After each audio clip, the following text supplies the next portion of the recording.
Hey, what's up guys? I'm here at the new Little Caesars Arena to see the Red Wings take on the Senators. It is 0-0 after the first, and you're watching Post to Post.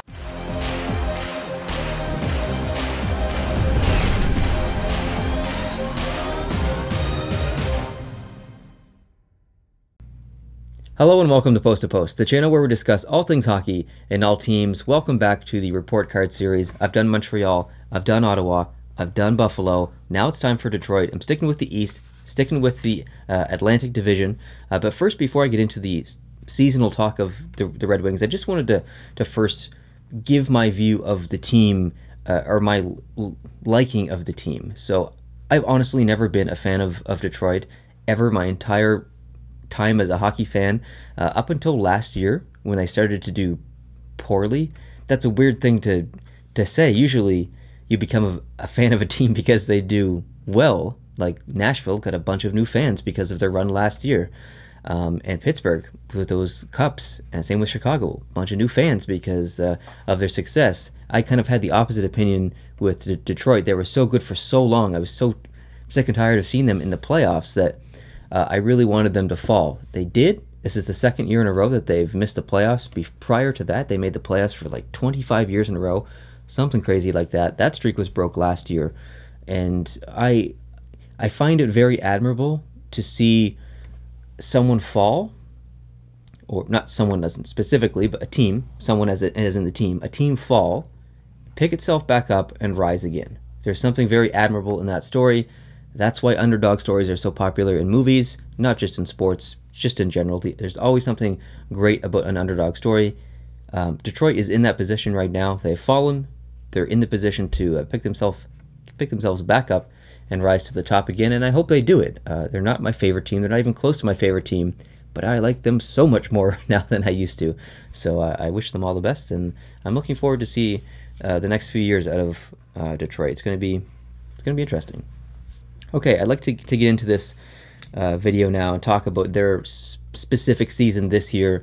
If you haven't seen the previous 3 videos I've done on Montreal, Ottawa, and Buffalo, I'm doing a couple of teams before the playoffs end, or before the season ends, because I don't have time to film all these videos when the season ends before the playoffs begin in that three-day span. So some of the statistics I'm going to read here are not totally going to match up with the end of the season statistics. When you may be watching this, if you've watched the other videos, you're probably sick of me saying this, but I have to say it in every video in case new people come and this is their first video.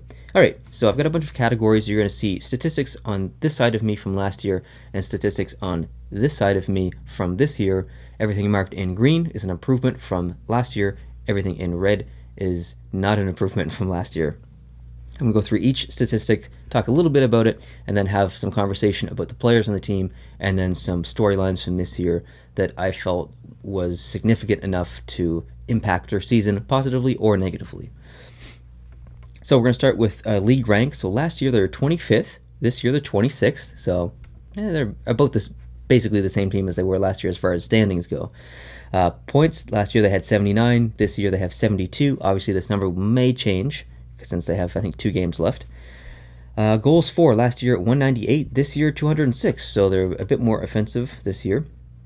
Goals for rank, last year 26, 28 this year. It's funny that they've scored more goals this year, but based on the league average, or against the league, they're actually ranked lower than they were last year. Goals against, 244 last year, 246 this year. Season's not over, so you could say that they've done worse this year than last year as far as goals against.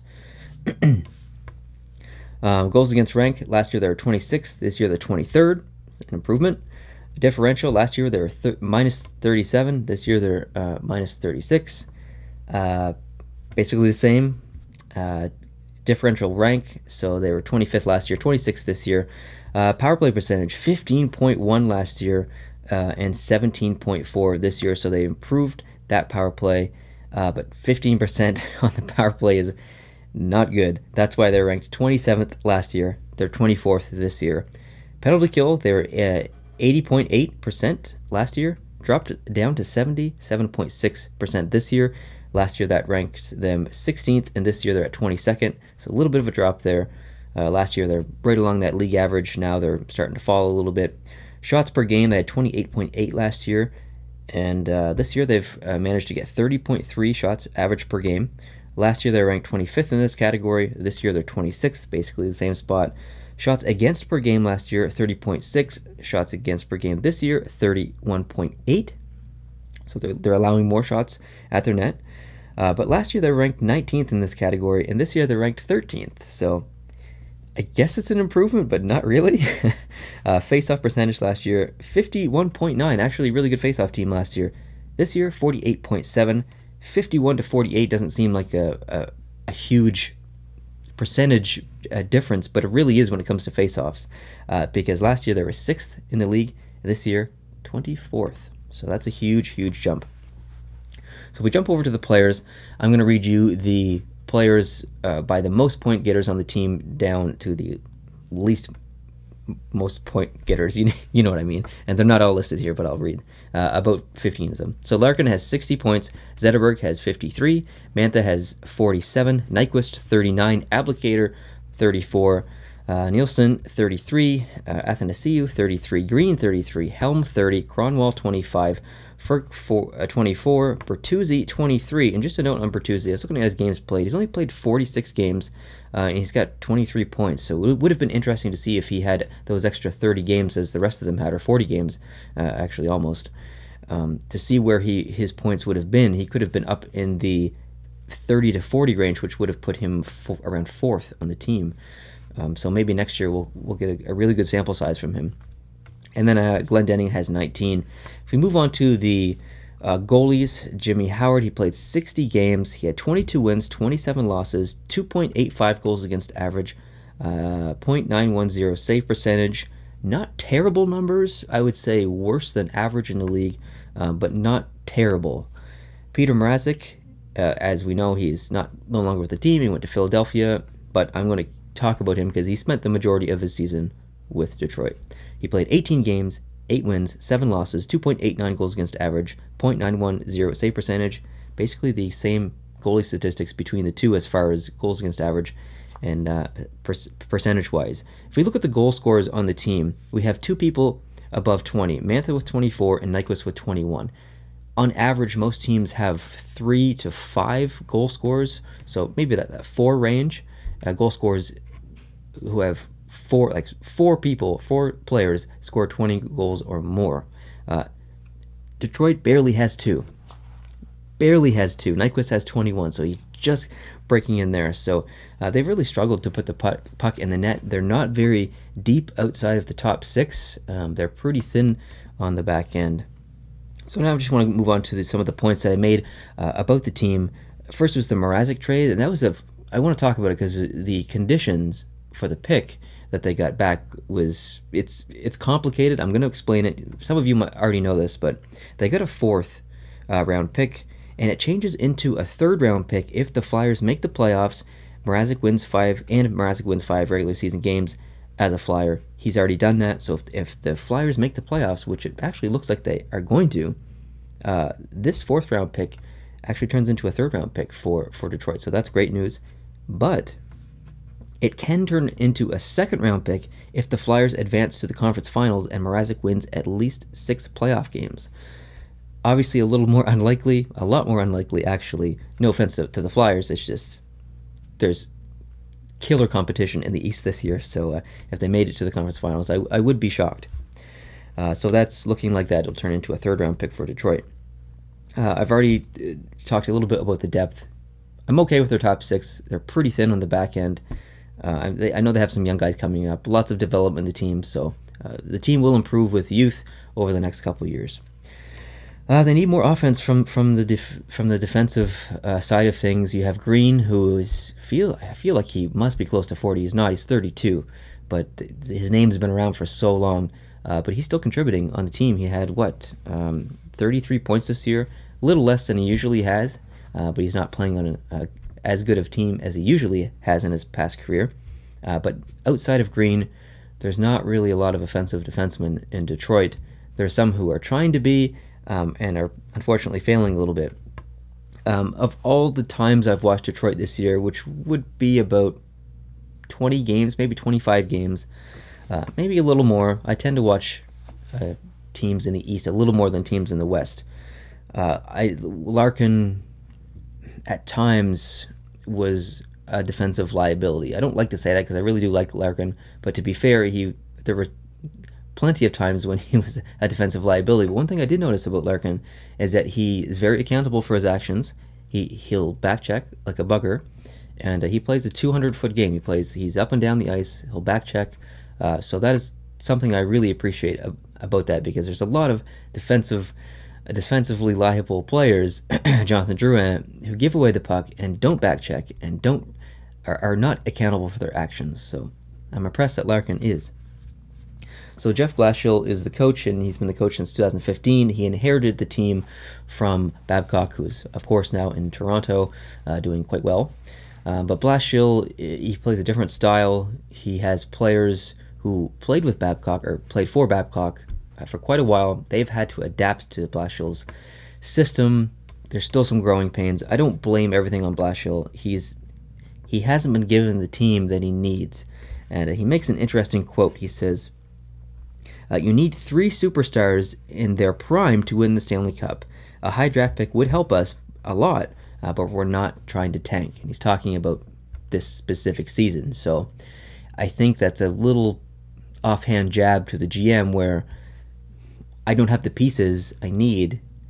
Can you get me the pieces I need, or can we please draft the pieces I need? Because he's basically saying, I don't have what I need right now to do what I need to do as far as structure and to win a cup. So it's an interesting quote. I don't know if there's been any internal arguments after that quote, but interesting that he said that to the media. Ken Holland is their GM, very successful GM. He's got 3 Stanley Cups as a GM in his career, but he's created a little bit of a mess. We have contracts that are too long, too much, and he hasn't brought in some of the players that he should have. Just an example, Zetterberg is signed until he's 41 at $6 million. This isn't about Zetterberg as a player. It's not about the money. It's about like, I'm wearing a Zetterberg jersey right now. I love Zetterberg. He's probably one of my favorite Swedish players. It's not about Zetterberg. It's about the fact that 98% of players don't play past the age of 40. So why take the 2% risk in signing him? I know you can buy him out. That's not the issue. The owner probably doesn't have an issue with you buying out Zetterberg, and you still might have to. Look at the Sedins. They're 37, and they just retired at the end of this year. And Zetterberg's, based on his contract, he's going to play till he's 41. I'm not saying it's not going to happen. I'm just saying, why take the risk? Why make that decision and take that risk? Now, maybe it's not fair to me to blame Holland for that. Maybe Zetterberg, that was a condition in the contract. I want to be signed until I'm 41. Make it happen, or I'm not signing. So, I don't know. I can only talk about it. I can only assume and have the conversation with you guys and hear your guys' thoughts. But to me, that specific contract, signing someone until they're 41, look at Chara. He's over the age of 40 now. Sign him to a year, see how he does. Sign him to another year if you want, see how he does. It's like the Yager as well. Sign him to a year, see how he does. Unfortunately, Yager hasn't really worked out, but some guys do after the age of 40, and I don't know. It's a little long for me. Anyways, Franz Nielsen is not worth 5.25 for the next 4 years, in my personal opinion. A little high for me based on his performance. Daly's not worth 3.1 for the next 2 years. De Keyser's not worth $5 million for the next 4 years. Again, this is just my personal opinion. I'm not saying I'm right. This is just how I feel when I look at the Detroit Red Wings. If you're a Red Wings fan and you're okay with these contracts, that's totally fine. There's nothing wrong with your opinion, and there's nothing wrong with my opinion. We're just having a conversation, but this is how I feel.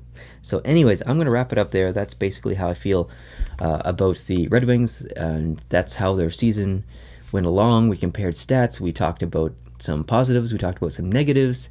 I'm not talking about what's to come for the Red Wings. I got some comments in the first 3 videos, specifically the Buffalo one, and someone said, someone said, how come you didn't talk about the prospects? How come you didn't talk about Casey Middlestat or Nylander or the others coming up for next year? The future looks bright.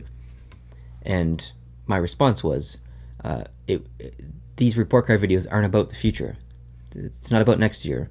I might talk a little bit about next year, but not a lot. I'm not talking about prospects that are coming and stuff. It's a seasonal report card. I'm talking about this season.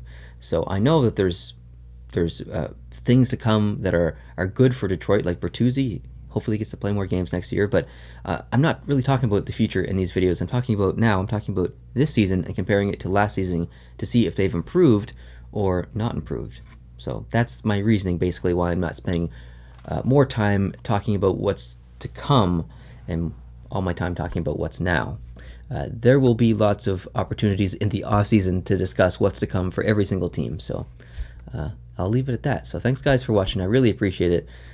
This papers is obviously for Detroit. I've got 3 more over there. We're going to talk some Islanders, Rangers, and Hurricanes.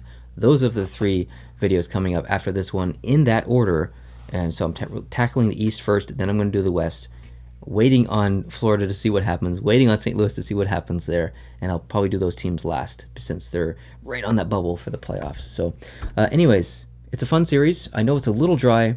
It's not a very energetic video. It's a lot of dry talking, a lot of statistics, probably something you could listen to in the background without watching, but I appreciate you guys sticking through these videos. There seems to be a lot of interest because it's interesting to see how well a team has done from the previous year to this year. And anyways, I apologize again for the lack of energy, but it's a bit of a dry topic. So hope you guys are watching lots of hockey. Hope you guys are ready for the playoffs. And there'll be lots of videos coming out soon because I'm just about to film some more.